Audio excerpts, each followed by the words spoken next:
Hello everyone, আসসালামু আলাইকুম সবাইকে। সবাই কেমন আছেন, কী অবস্থা সবার? আজ আমি আপনাদের মাঝে নতুন একটি ভিডিও নিয়ে চলে এলাম। সেটা হচ্ছে কিভাবে এই ছোট্ট গোলাপটি বানিয়েছে সেটার একটা ছোট্ট টিউটোরিয়াল নিয়ে হাজির হলাম। আশা করছি আমার এই ছোট ভিডিওটি আপনাদের একটু হলে উপকারে আসবে।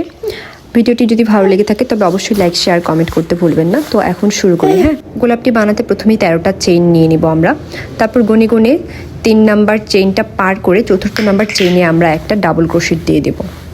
এই যে দেখতে পাচ্ছেন যে ডাবল ক্রোশেট দিচ্ছি। আর আমি এখানে বলে নিই, আমি কিন্তু সামারিয়ান মোটা থিকনেসের সুতাটা ব্যবহার করেছি।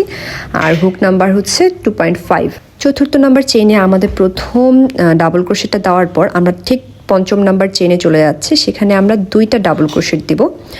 আস্তে আস্তে 2টা ডাবল ক্রোশেট দিয়ে নিচ্ছি, আপনারা সাথেই থাকুন।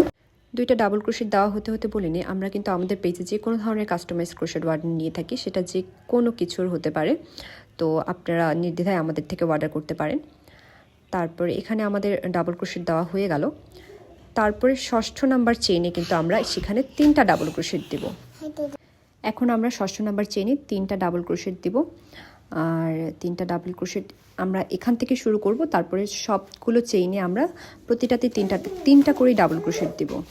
তো এই তো তারপরে প্রত্যেকটা চেইনে আমরা 3টা করে ডাবল ক্রোশেট দিচ্ছি।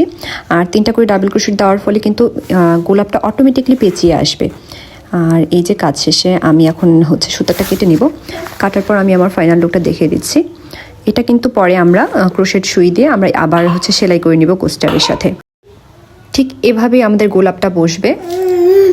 ঠিক এভাবে আমার যতগুলো গোলাপ প্রয়োজন আমি কিন্তু সবগুলো করে নিয়েছি। তারপরে আমি এগুলো অ্যাড করব। অ্যাড করার শেষে আমি আবার আপনাদের মাঝে হাজির হব। তো আজ পর্যন্তই, আসি। আল্লাহ হাফেজ।